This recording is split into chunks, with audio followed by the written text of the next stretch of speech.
ఉద్యమకారులకు ఇచ్చిన హామీలు అమలు చేయాలని తెలంగాణ బీసీ కమిషన్ మాజీ సభ్యులు శుభప్రద్ పటేల్ ప్రభుత్వాన్ని డిమాండ్ చేశారు.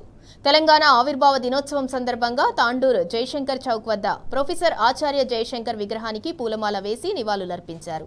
తర్వాత ఎన్ఎస్పీ ట్రస్ట్ కార్యాలయంలో తెలంగాణ ఉద్యమకారులను శుభప్రద్ పటేల్ సన్మానించారు.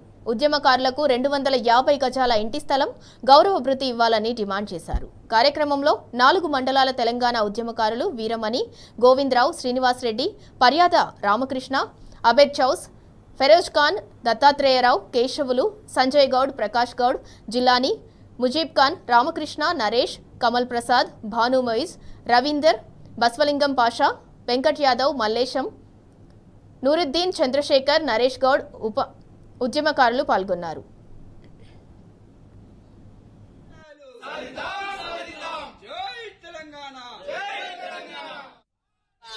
రాష్ట్ర ఆవిర్భావ దినోత్సవం సందర్భంగా ఇక్కడ తాండూర్ పట్టణంలోని జయశంకర్ సార్ విగ్రహానికి నివాళులర్పించి జయశంకర్ స్ఫూర్తితోని తెలంగాణ ఉద్యమంలోకి వచ్చినటువంటి వాళ్ళమందరము ఆ రోజు జయశంకర్ గారు తెలంగాణ రాష్ట్ర ఏర్పాటే ఏకైక లక్ష్యంగా ఆయన కనీసం వివాహం చేసుకోకుండా మొత్తం కూడా తెలంగాణ కోసమే జీవించింది. కాబట్టి ఈరోజు ఇక్కడ వచ్చినటువంటి ఉద్యమకారులు అందరి ఆవేదన ఒకటే, ప్రభుత్వం గతంలో ఇచ్చినటువంటి మేనిఫెస్టోలో పెట్టినటువంటి అంశాలు, ముఖ్యంగా తెలంగాణ రాష్ట్రం వచ్చిందంటే ఇక్కడ ఉన్నటువంటి వాళ్ళందరూ కూడా కృషి చేసి వాళ్ళ సమయాన్ని, వాళ్ళ యవ్వనాన్ని పూర్తిగా అన్నింటినీ కూడా త్యాగం చేసి పోరాటంలో పాల్గొని జైళ్లను, కేసులను, పోలీసుల లాఠీ దెబ్బల్ని అన్నింటినీ భరించి తెలంగాణ రాష్ట్ర ఏర్పాటు కోసం కృషి చేశారు. కాబట్టి వారిని ప్రభుత్వం గుర్తిస్తామన్నది గత సంవత్సరం జూన్ 2 తారీఖు రోజు లిస్టు తయారు చేపించి కలెక్టర్ ద్వారా పరేడ్ గన్స్ తీసుకుపోయినరు.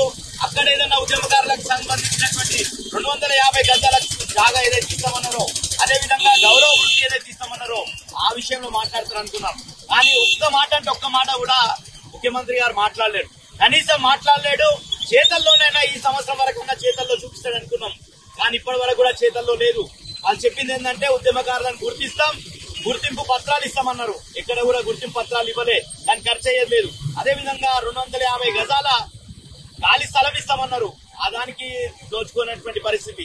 అదేవిధంగా గౌరవ వృత్తి ఇస్తామన్నారు, అది ఎక్కడ పోయిందో తెలియదు. కనీసం అమరవీరుల కుటుంబాలకు ఒక్కొక్క కుటుంబానికి 25,000 రూపాయల పారితోషికం అంటే పెన్షన్ ఇస్తామన్నారు కుటుంబ సభ్యులకు, కానీ ఇప్పటి వరకు కూడా అది కూడా నోచుకోలేదు. కాబట్టి